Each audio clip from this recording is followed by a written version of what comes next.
Okay. All right, it's 3:01. We can start talking submarines now. Okay. Well, I was at Ed's and he was helping me try to get 100. huh? Get a 100 for that. Anyway, he was helping me seal up some leaks and yeah, there was just a plethora of them, and I've got it down to just some small bubbles squeaking out the end cap past the 2 O-rings, but otherwise it works.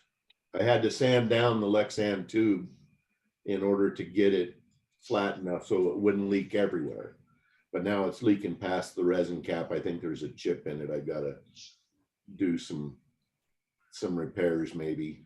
Wow. And by the way, Ed, that video you did was really good. Oh, the one with Ed? Yeah. No, wait. Yeah. That was all Ed. That's Oh, that was- Logan, man. I'm That was talking about Logan. your video explaining the breakdown on your sub. Cool. That was Logan and Bob urging him on. Next time, I actually just got a lapel microphone for my phone, so future episodes will be a little bit better audio. All kidding aside, I'm loving that radio. You know, it is just, you know, it does everything. I don't, you know, need a pitch controller anymore, and I don't need a BLM. You don't need a sound module.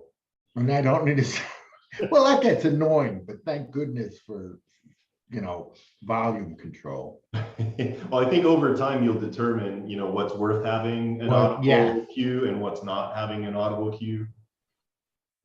It's nice when you got 5 or 6 surface craft playing with you and you're maneuvering around them, you know, at PD, and you're not going to look, you know, you're not thinking, but when you put the rudder over and you hear left rudder, it's a good confirmation you're heading in the direction you want. What is it Dave said? When you're in a panic, you know, sweat pumps go to high and the brain, the IQ drops. Yeah, exactly. You want to see a pilot sweat, turn off the fan in front of him. Oh, like I don't know. During my training, and we keep talking about airplane, but during my training, my instructor yanked the throttle back so many times as I was flying. I think I'm okay now. It was like at least 2 or 3 times while we were flying. He'd be like, "Oh, engine failure. Oh, engine failure." You know, I was just surprised you told me that you have no air conditioner in there. I mean, I was surprised. It looks like a little green. It's called you open the window, Ed. It's kind of, you know, it's kind of like real drivers, like for racing drivers, is like, you know, you don't have ABS. A real driver doesn't have ABS. Well, a real pilot doesn't need air conditioning. Well, and it's a trade. Air conditioning is heavy. Yep. So you can either carry fuel, or you can carry baggage, or you can carry people, or you can carry air conditioning. And honestly, I like it. We looked into, it's like a $30,000 option. Yeah. To add to an aircraft. Really? Yep. It's not cheap. But that's enough airplane talk. We're talking submarines. Sorry. Okay. What's new, Bob? Tell us what's new. I'll show you. I'll start with a little show and tell. Hold on a sec. I'll share this. Your exhaust on the Gato or Baleo, whatever it is incredible. That was cool. So that with the water vapor. Yeah. That's a very cool idea. Yeah, it turned out pretty cool. So this is the parts for a 1/32 scale French Arethusa. And I'm sure everybody is familiar with the Arethusa, right? No. Yeah. Yeah. So it's kind of a weird boat. It looks like a guppy, kind of.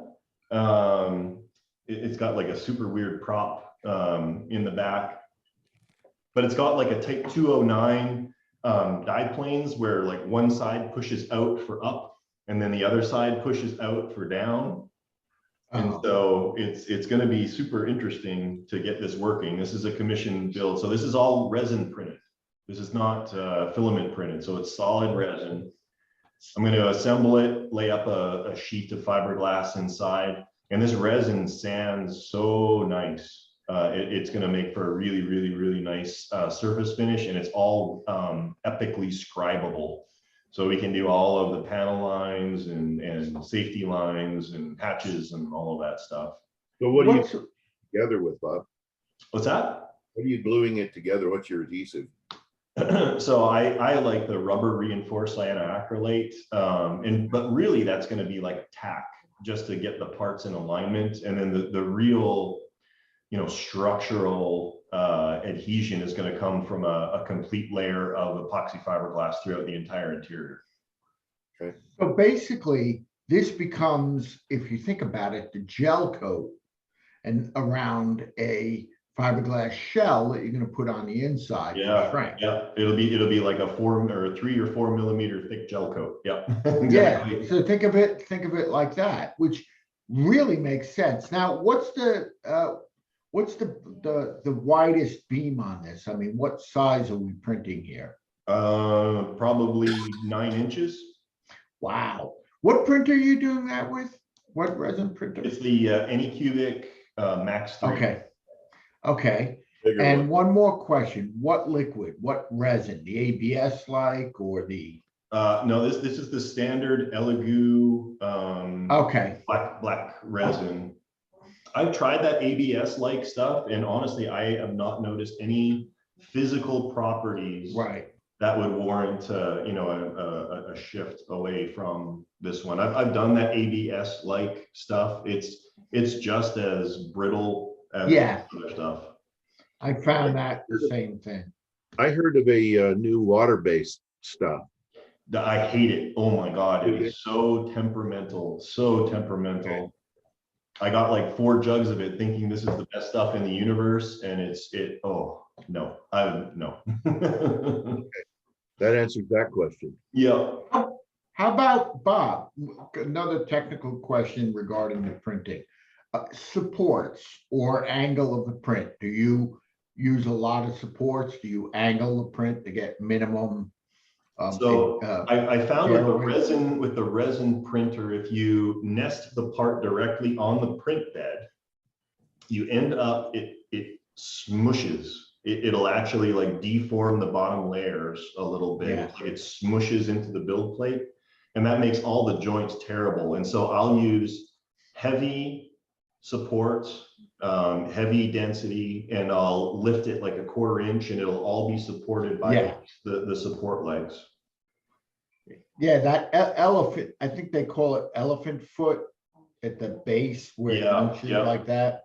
And then I use a slicer called Lychee, Lychee, and the raft that it creates, which is really nice. You can raft the supports, but it's got a lip. So to pop it off, you just put a screwdriver under the end, give it a little twist, and the whole thing pops right off. Very cool. Yep.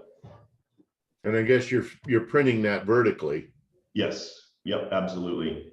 All the beauty of the resin printing is really from a structural strength perspective. It doesn't really matter the orientation because it becomes a cohesive part. It's more about and on it, because it's like 0.05 millimeter resolution. It doesn't really matter in terms of striations because it's almost perfectly smooth.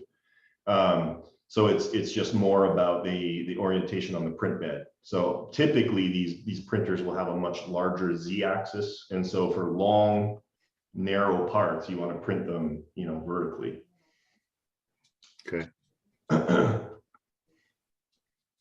So the other one I've been working on that I'm super excited about, if you guys follow social media, was this guy. This is the 1/32 Mobius flying sub. This went together like surprisingly fast. This is the internal layout here right now. So there is a water, you need to look for, I'll have to send you guys the link. This is a waterproof camera I got off Amazon. It's a HeroCam clone, I'm sure from China. but full 4K resolution, waterproof case. It's got a remote control, so you can turn it on and off like remotely. Remote case, it's good to like 30 meters depth, $29. $29 on Amazon, and it fits perfectly in behind the front part of the flying sub, right behind the window. These are ruled bilge pumps, and then a utility box, like an electrical box from Home Depot in the middle, like $4. So the only thing in here is the receiver, 2 speed controllers, and a servo. That's all that's in that box.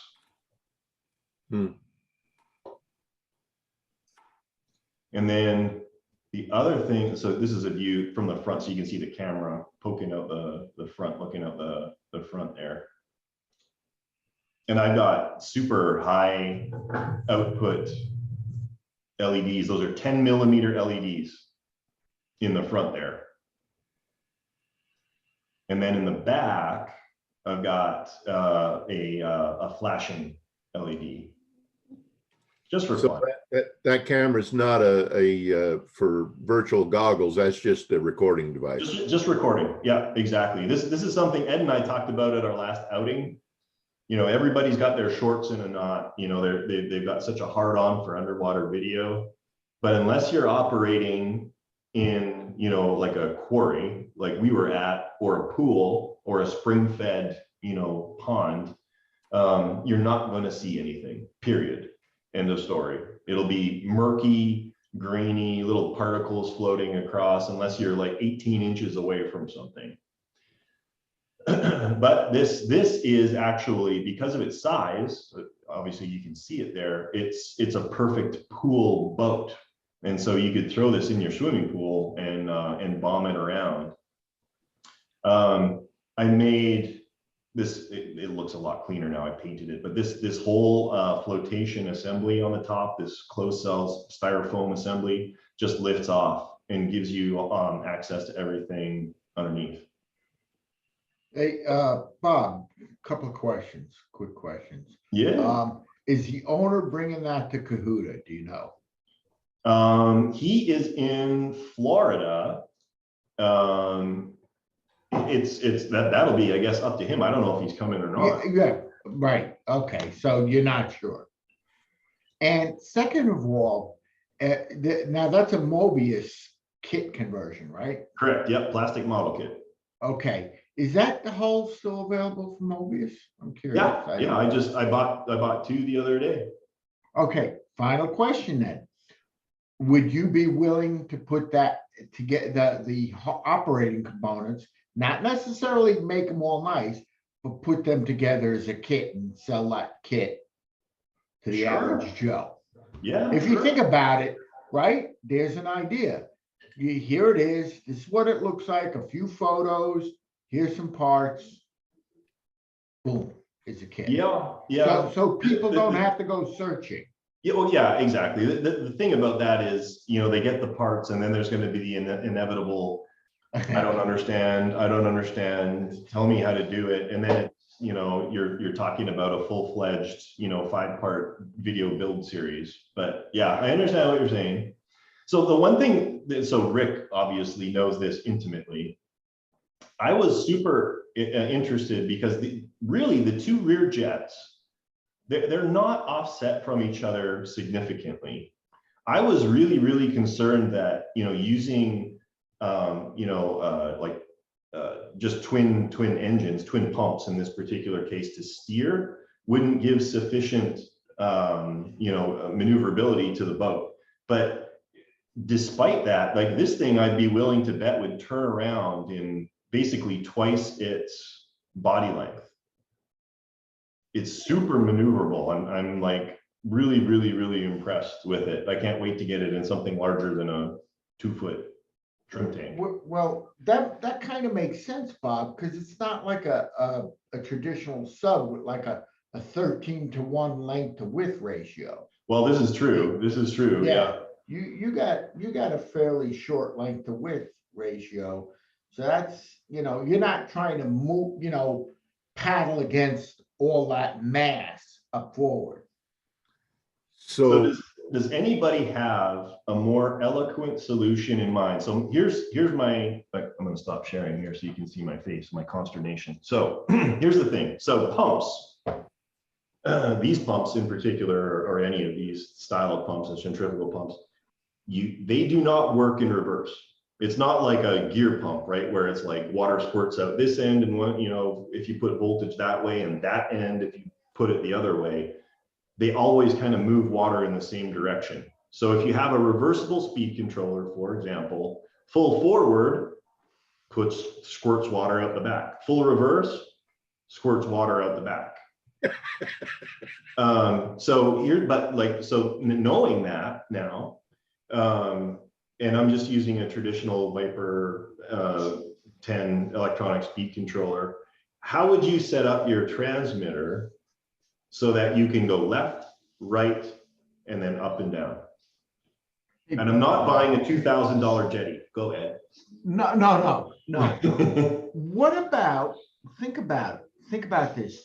Your bow thruster or something similar in the Baleo Gato on either side, and 3D print a reduction to tubes coming out the forward vents and going out the aft ends. One motor on either side, then you use the mixer. So you'd be able to turn, but you can get it to go like that with reverse. Absolutely, you could. This was all about cheap and easy. Like I literally just bolted these pumps in and put a rubber hose to the back, and that's it. There was no fabrication of right angle gearboxes and like all of that. Yeah, absolutely, you're right. I know you can have it fast, cheap, or easy. Pick any two. Yeah. So are you steering this with changing the propulsion side to side? Correct. Yeah. So it's vectored thrust basically. So if you want to turn left, basically the left engine would be at faster than the right engine, or the right engine would be off, and it would go in that direction. How are you ballasting, and where's your antenna? So it's a 75 megahertz rate. Actually, it's 72 megahertz right? But so it's Flies. It's fully submersible-ish. It'll go under the water. The way I have it set up right now, it's not super intuitive, but it works. And so to go forward, you squeeze both sticks inward. That's like forward. And if you want to go left, you just let the left stick out. If you want to go right, you let the right stick out. And then to go up and down with the dive planes is forward and back on the right stick. But now initially I tried using Kevin McLeod's throttle jockey. So that allows differential thrust for a twin screw boat. The idea being you could actually be stationary and it mixes throttle and rudder. So when you hard over on the rudder, left engine full forward, right engine full reverse. Perfect for an Oscar or a Typhoon, but for something with a pump where full reverse does the same thing as full forward, it doesn't work. So does anybody have any creative ideas about how to set it up more intuitively than squeezing sticks to the middle for throttle to control the boat? I use 4 pumps. Yeah, sure, okay. And I use a diode on each pump, and I use Kevin's mixer. But it does let you spin in its own axis and give you reverse. Do you find reverse is necessary? If you're stuck in a corner, you do. Well, I'm just thinking, man, that the model's so small, and even without reverse, it'll turn, within twice its width, which is only a foot, basically. So, like, I'm just wondering if the addition of 2 extra pumps and the diodes and the wiring and the throttle jockey is worth it for next time. For me, it was, but yeah, you could do it with 2. And if you get stuck, you learn to pirouette off its nose by goosing the throttle, and it'll just pivot on its nose, let it drift, and then knock the throttle again. Hey, Bob, Yo. there's a heck of a lot of guys out there that are running jet boats without reverse. Okay. It's done. It's easy. It's just a matter of learning how to drive. That's good. Not I'm getting- gonna tell the customer that you don't need reverse. You just need to learn how to drive. That's it. Yeah, stay away from corners. You have Yeah. reverse on the plane? No. You know how not to get in the corner. Exactly. That's a good analogy. I would live with that. So that looks like it's a lot faster than the guy that had his out at Cahuta 2 years ago. There's a flying sub at Cahuta? Yeah, the first year. Yeah, the guy that sold you the Typhoon, or no, Eric had it. the what? Eric had it. Oh, okay, there you go. Eric. Yeah, he had one there. I And it didn't really see it run. I was busy administering to the event, I guess. That one was 16 inches wide. Okay, that's It was probably. fiberglass. I'm sure it's the same as this one. Now that's the Mobius is only 13. Oh, there you go. The one Eric had was one of my earlier fiberglass models.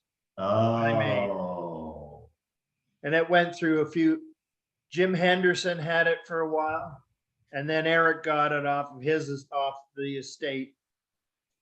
And I had sold it to Jim, blah, blah, blah. yeah. See, like what you were talking about with the four pumps, like this is the internal layout. I mean, you could do it, but it would be tight to get 4 pumps of that size in there. Well, if I've you're used doing different reverse, pumps. if you're Yeah. doing reverse, why couldn't you use a smaller pump? Yeah, this is what I had on the shelf, and I Yeah. thought they looked really cool. They do. It's very high techy, especially when you look at it like from the front and you see those intakes kind of behind the scooper thingies. Hey, Bob, those are centrifugal pumps, aren't they? Yeah, Yeah. all the bilge pumps are. Yeah, You kind of need to find axials, like those thruster things that they sell on the internet. yeah. Did That you would be use- a good idea. Did you use one of the M-Tronics V-tail mixers in it? Nope. Because those are supposed to be for differential control, I believe. Yeah. I mean, you probably could, but again, yeah.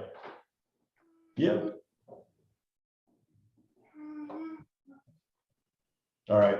Yeah. Actually, I'm going to leave off because I mentioned this before. I'll just share the screen again.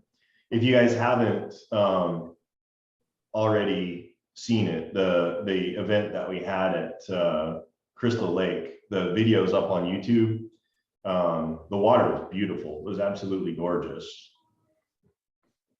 And we got some really amazing footage. And if for no other reason, it's worth it to take a look at Vaughn's SLIP, S-L-I-P, I don't even remember what it stands for anymore, launcher, which I assume is really just because he doesn't want to get his feet wet when he gets his boat in and out of the water. But it's pretty neat, made from an aluminum step ladder and some angle aluminum, and he can lower it from basically waist height down into the water, launch the boat, and then retrieve the boat and pull it back up to waist height again. Bob, you came up with submarine launched insertion platform. There you go, SLIP. That was it. The only thing I loved it, except it had a tendency to tilt forward. Yeah. Yeah. He needs to get some rollers on there to keep it aligned.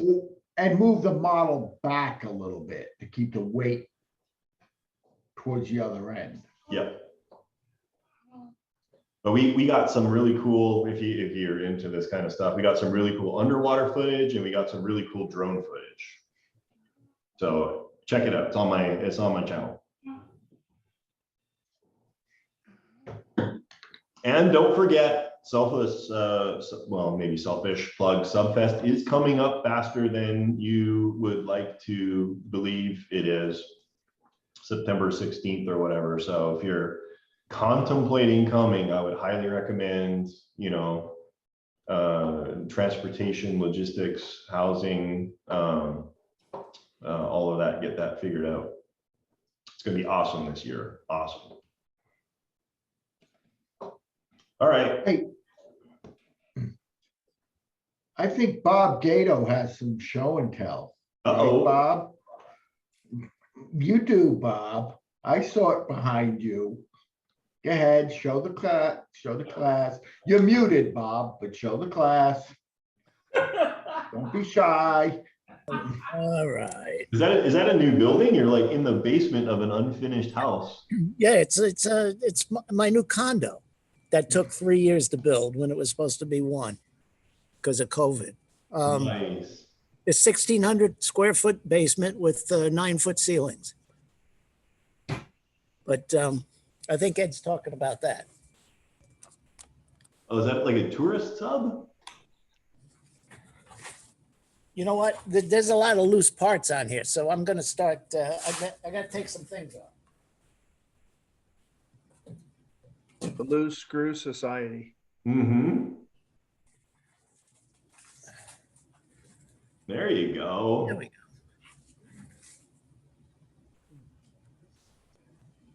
That It's- meticulously scratch built, right, This Bob? actually, June 6th was 1 year since I put the pencil to the drafting table. He just posted a video of the lights working on his YouTube channel. Very cool. I did. I can duplicate that right now. That's easy to do.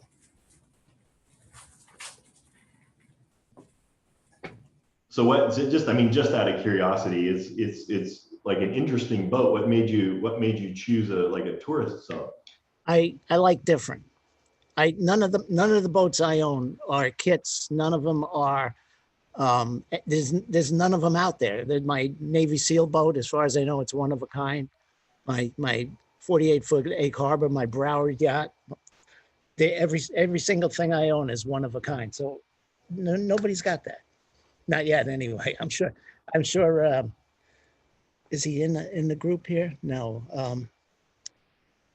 There's a guy who used to build these things that's with you guys. Oh, okay. Yeah, but I'm just doing the wiring, just getting it all the bugs worked out of the wiring.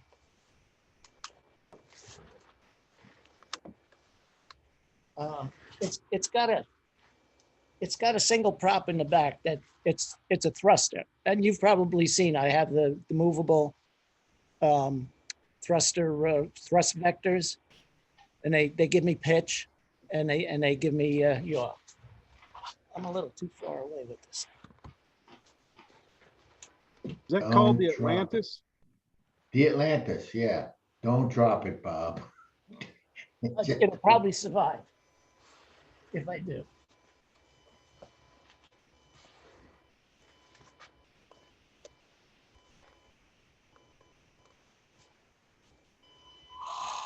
See, that's the propeller, but now that's hidden by a truss. And on the big boat, there's a big truss assembly back there, and it's got oxygen bottles. So my dummy oxygen bottles corral the water and push it out through the thrusters. It's the real boat also, same thing. It's pretty much the same as operates the same. It's got down thrusters that's the pump. You can hear that. Up. Sorry. Where's your video? Say what? I can't see. All I got is Ed on my screen. You're locked on speaker view. Oh. I got a full screen of people. Hmm. Is that me? No.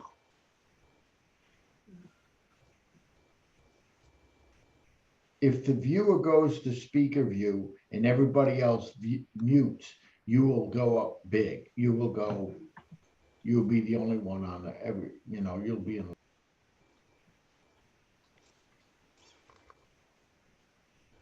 Who are we talking to? No, people in general, I don't know. Oh, all right. I mean, everybody's got the screen. Yeah, I got you. Oh, all right. That's cool. There's the lights. I only saw Ed. I'm looking at your video on my other screen right now. Those lights are awesome. There's a funny story behind those lights, and I'm a little embarrassed to say. they're individual floodlights that each one is made out of a trim washer, a piece of brass tubing, little pieces of fiberglass, and a piece of AZAC. Every single one, 16 down the side and 2 in the front. And they require resistors, as Ken Drew knows. and I can't use the circuit that he was kind enough to share with me, because they're all in series. I got excited one day and I wanted to check it out before I went up for dinner, and I connected it up and I forgot the resistors. Uh-oh, I'll bet you they were really, really bright for about a half a second, right? It just went Yep. like, oh, I know what I did. So I just got done remaking it. But I'm using the AD2 for the pitch. I'm using pond pump for the thrust, down thrust. I'm using a geared motor for a aeronaut geared motor for the forward thrust. And a Swiffer pump I'm planning on trimming it to waterline, and then the Swiffer pump will bring water aboard into a closed container and bring it down to decks awash. And then this boat I'm intending the boat to operate with a full tank. And what kind of pump are in those Swiffers? What kind of little electric? This is a little electric sprayer motor, right? That sprays the cleaner out in front of it. Yeah, but they pump quite a bit. Same thing. It's the same pump in a Keurig. Oh, okay, all right. Well, Is a diaphragm pump though? No, it's a gear pump, and this way I can reverse it. Oh, cool. Yeah. And I'm planning on using a siphon brake. I wish I don't have it drawn out, but I'm planning on, so I don't have to use a check valve or a solenoid. So if the thing is sitting high, it won't sink by itself. Oh, yeah. Yep. Yeah. So I'll let you know if it works. Very cool. Super unique. That's awesome. I can't wait to get it in the water. I got it probably another 2 weeks or so before I can get it wet and see what's going on. Gotcha. So Bob, back to your flying sub. Instead of using those bilge pumps, why couldn't you come up with I don't know, ducted fan kind of deal? Yeah, absolutely, you totally could. And like I've done that before when I built my little ROVs. I used a bilge pump, and if you cut the shroud off the back and pull the impeller off of a centrifugal pump, you basically got a waterproof motor. And so I put a prop on the end and shrouded it, and those were my thrusters. So you totally could, but my idea again was like drop it in and work. Right, that was what my hope was, and it works like really, really well. It's just the control aspect that's a little bit more challenging. What I thought about, what I was just thought about, maybe I could use the throttle jockey, but I could program the ESCs, because you can program them. You set full forward and then you set full reverse. So I wonder if I put full reverse basically at neutral or slightly back from neutral. That way, when I use the throttle jockey, the one would try and go in reverse, but it would only blow forward, but just at like nothing. I could think about that. That might work really good. At any rate, yeah. Can I throw my 2 cents in on that one? Consider a third motor, a small forward thruster. For reverse? For reverse. I'm not worried about reverse. I'm worried about intuitive control of the car. Okay. That's what I'm worried about. Like what would be intuitive to control 2 of those pumps that work as basically as efficiently forward as they are in reverse. So you're not getting enough drag is what you're saying out of the dead motor. Yeah. So that's what we got. Hopefully that Amazon Chinese camera you have works better than the Amazon Chinese servos you got for the Baleo. Yeah, they lasted. For anybody who's thinking they're going to save some money on some waterproof servos, don't get the ones that say like 25 kilograms and 35 kilograms on the side on Amazon. They literally lasted 10 seconds. Like that's it. Like you could have spit on it and it would have been more waterproof than whatever it was that they were doing. I wanted to share this with you guys too. So this is the second incarnation of our blue water boat done up in steampunk-esque fashion. So this is a 750 kilovolt brushless motor. This thing will launch itself out of the water. Wet tests are going to be taking place probably Tuesday, Wednesday next week. And this is using our new 3-inch easy driver, so no ballast tank, just super simple. You drop it in, you ballast it, you know, just slightly positively buoyant. And this thing is just designed for pure fun and reliability. No ballast tank, no pumps, no gas, no nothing, just a motor and a couple servos and a battery. And it's just an absolute blast to drive. That was during the painting process back there. I was just trying to see if I've got my, I don't know where it went, my Fulton Nautilus.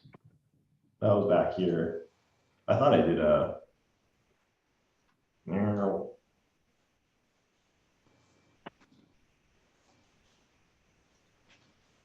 back up.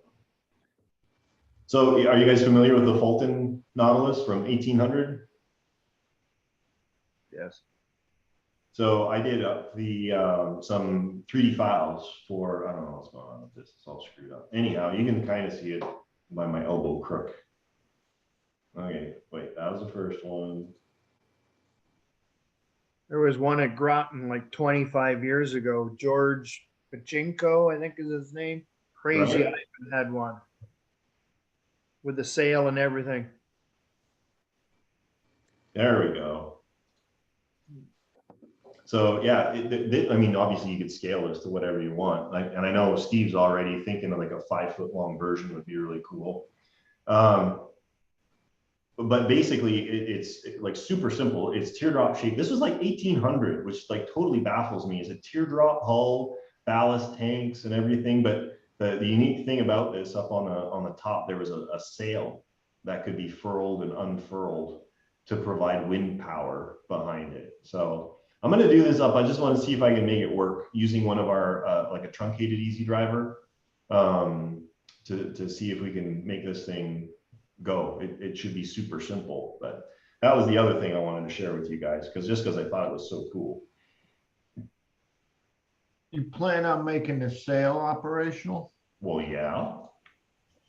No, not like No, not like, you know, being able to angle it and, you know, square the jibs and whatever sailing. I'm not a sailor, I don't know what that does, but for it to like raise and unfurl and then lower and furl, that's the goal. It comes up and it opens and then it lowers and closes. If I can figure that out, that'd be pretty cool. well, if you build it and sell the files and whatnot, somebody will end up probably doing it. I know a couple of people in mind that would probably want to do that. Yeah, That guy you met. Like I Steve, said, I could totally see Steve just like printing a 5-foot-long version with a 4-foot sail on it, sailing Well, that around. yeah, that guy that you met last week, Steve Vick, the sloop. Yeah, he would. He loves that sailboat side and the submarine side. So I could see him doing it too. Very interesting boat. Like, I mean, Bob is talking about rare boats, you know, Mr. Gato there. That's a rare, one of a kind. Except, of course, if you were to do it, you do it properly, right? You do like a framework, and you do actual copper sheet and solder to the bulkheads. All right, that's me. We've taken up enough. That's like 40 minutes. So, and we got a tour of Bob's stuff. Who else has got stuff going on?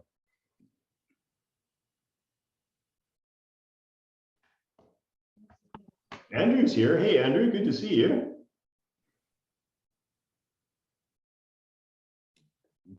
He's just smiling. He's like, yeah. You're muted. You're muted, dude. There you go. Yep. I had a rough last week. I ended up having surgery on my chest for some ribs that got broken serious. So I've just been 3D printing that 72 Virginia, and then just waiting on those files for that kilo. We'll get them to you. I got them. They'll be to you probably first thing Tuesday. I got them all set aside for you. That would be a cool boat, Steve. You're all about American boats, but like a 6 foot long kilo, that'd be a pretty cool boat. Yeah.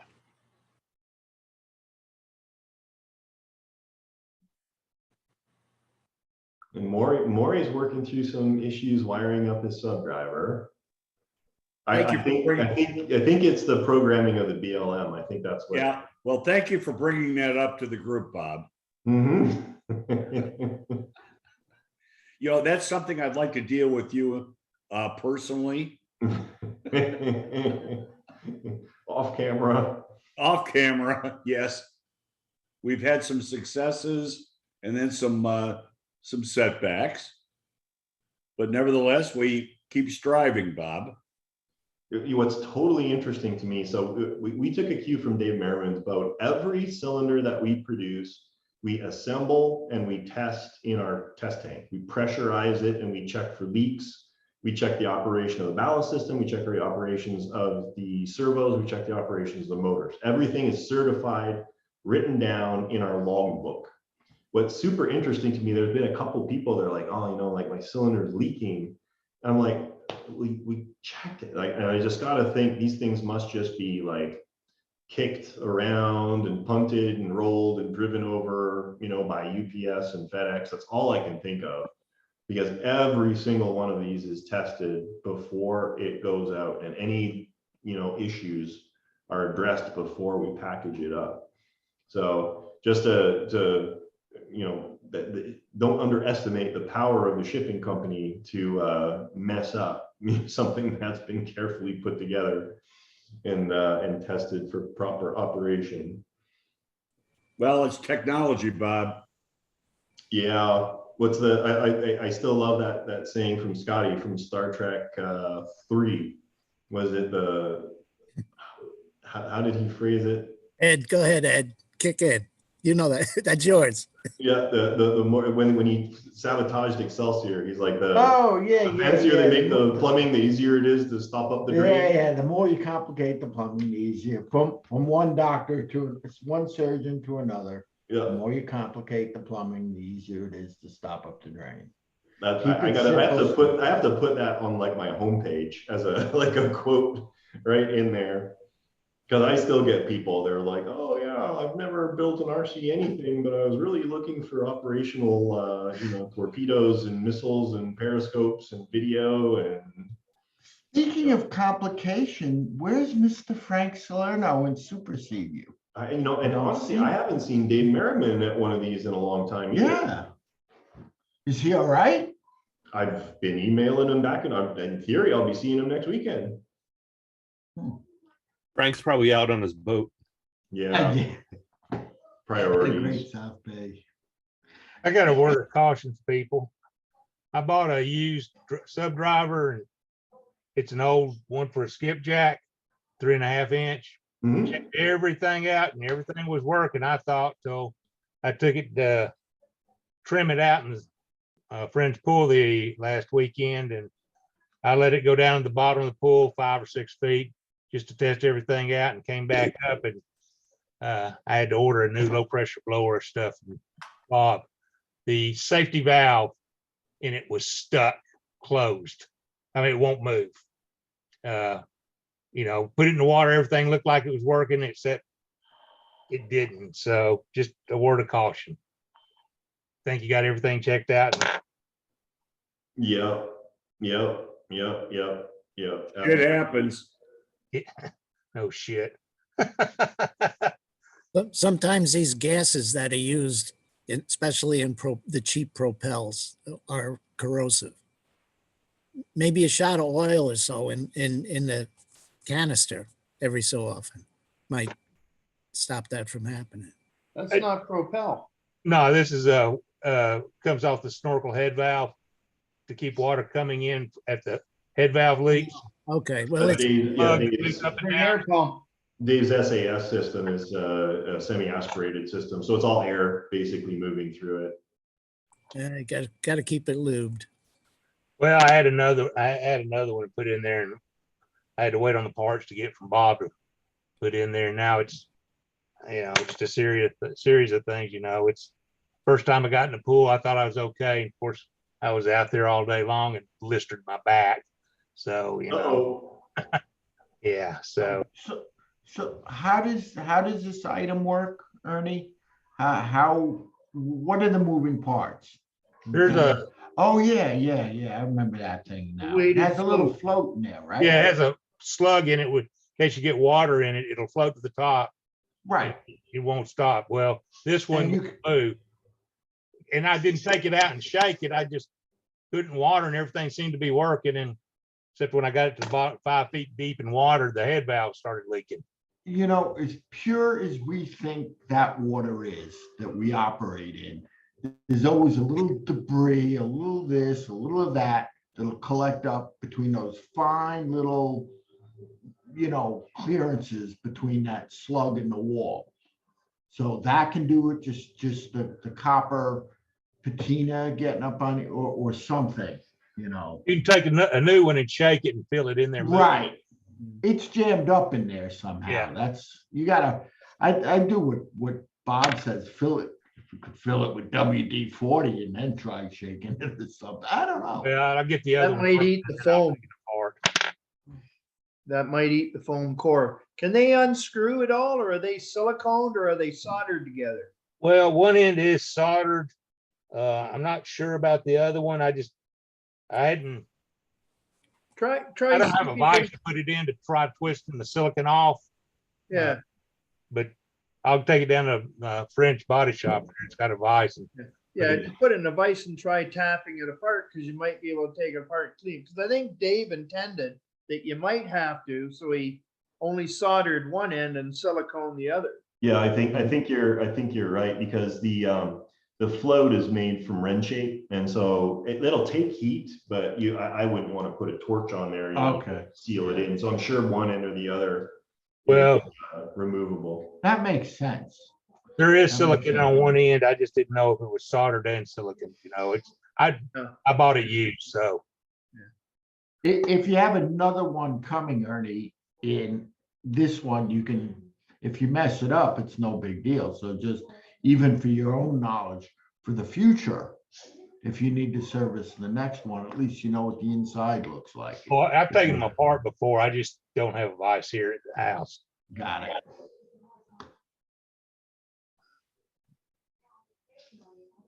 Yeah, I would like to see what Dave get at on here, because I burn up a servo in that also, and it doesn't have any markings on it. All three of them have no markings on it. So it's to get one to fit back the way it was supposed to be. So see what he used to use. For the ballast system? Well, no, it's just a servo with no markings on it. Oh. And it screws right in. Oh, And that looks like a high-tech servo. It looked like it, those black ones. Yeah. S85. Yeah, the black high-tech. what Match was it up. High-tech, HITEC, high-tech. I think they're the mid-sized high-tech servo. Okay. I just didn't know where to start looking, but We got HS85. I think. Yeah, HS85. Okay. Try that. It's a physical dimension. That's basically, you go for the dimensions. Then the only big difference is the amount of torque it has for throw. I just trying to get one to match up with the screws in it, since everything's nice laid out in these big, 3.5 inch. You're right. It looks like a high tech. Okay. HS85. Okay. Thank you. I just wanted to take a second here and reiterate, because I had this happen with somebody who sent their cylinder back for setup. He had gone ahead and he had done a partial install, and he got like super confused and worried and overwhelmed, and just said, look, would you put this together for me?